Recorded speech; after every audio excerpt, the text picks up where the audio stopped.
Hello दोस्तों, कैसे हैं आप सभी। स्वागत है आपका मेरे चैनल पर और एक नई कहानी पर। अगर मेरी कहानी आप लोगों को पसंद आती है तो प्लीज़ मेरे चैनल को सब्सक्राइब कीजिएगा। चलिए कहानी की शुरुआत करते हैं। कहानी का शीर्षक है दरार नहीं, रास्ता चाहिए। कहानी। तलाक के कागज़ पर दस्तखत तो कर दिए, लेकिन दिल अब भी सवाल पूछता है। ये शब्द थे संध्या की, जो बीते 7 सालों से विवेक की पत्नी थी। कभी कॉलेज की सबसे हंसती बोलती, रंगों से खेलती लड़की आज एक शांत, चुप और टूटी औरत बन चुकी थी। उनका बेटा ऋषि सिर्फ 6 साल का था, लेकिन वो हर दिन अपने मम्मी पापा की लड़ाइयों के बीच बड़ा हो रहा था। स्कूल से लौटकर सबसे पहले यही पूछता, आज भी आप दोनों अलग अलग कमरे में सोएंगे क्या? विवेक भी परेशान था। वो चाहता था कि संध्या समझे उसका काम का प्रेशर, थकान और कभी कभी गुस्सा। उसका प्यार खत्म नहीं हुआ था, पर शायद इजहार करना भूल गया था। संध्या चाहती थी कि विवेक सुने, सिर्फ सुने, बिना जवाब दिए, लेकिन उनके बीच अब हर बात बहस बन जाती।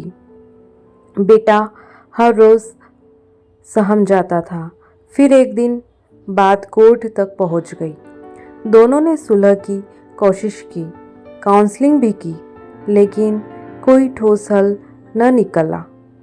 कागज़ पर साइन हो गए थे, रिश्ते की लीगल मियाद खत्म हो गई, लेकिन कहानी यहीं खत्म नहीं होती है। 1 साल बाद संध्या अब अकेले रह रही थी। ऋषि हफ्ते में 3 दिन उसके साथ रहता और 3 दिन विवेक के साथ रहता।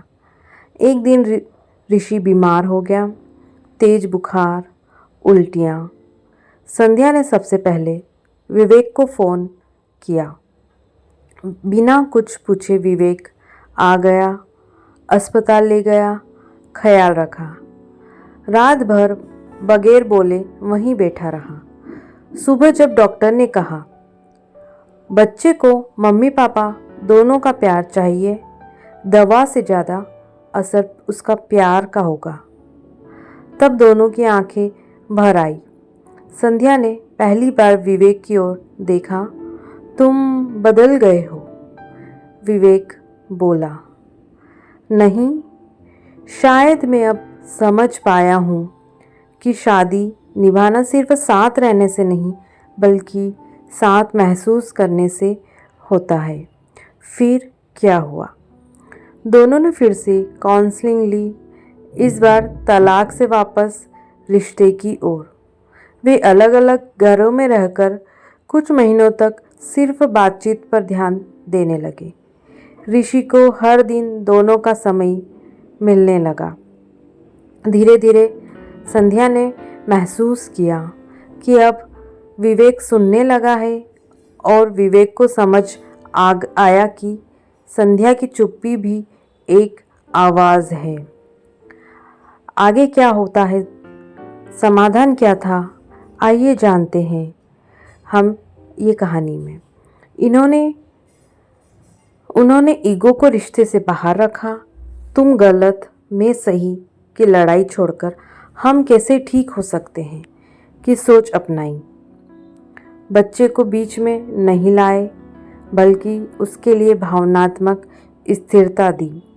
थेरेपी और बातचीत को कमजोरी नहीं, समाधान माना। दोबारा एक दूसरे को समझने का समय को और स्पेस दिया। अंत में 6 महीने बाद संध्या और विवेक ने दोबारा एक छोटी सी शादी की, सिर्फ अपने बेटे, अपने माता पिता और कुछ सच्चे दोस्तों की मौजूदगी में। ऋषि ने सबसे ऊंची आवाज़ में कहा, अब मम्मी पापा फिर से दोस्त बन गए हैं। सीख। दोस्तों, इस कहानी से हमें एक काफ़ी अच्छी सीख मिलती है। हर तलाक का हल वापसी नहीं होता, लेकिन हर रिश्ता समझ, संवाद और संयम से बचाया जा सकता है। सो कहानी यहीं पे समाप्त होती है। आशा है कि आपको मेरी कहानी पसंद आई होगी, और अगर पसंद आई होगी तो प्लीज़ कमेंट करके मुझे बताइएगा। कमेंट के साथ साथ सब्सक्राइब करना ना भूलिएगा। जल्द ही मिलते हैं हम एक और नई कहानी के साथ। धन्यवाद।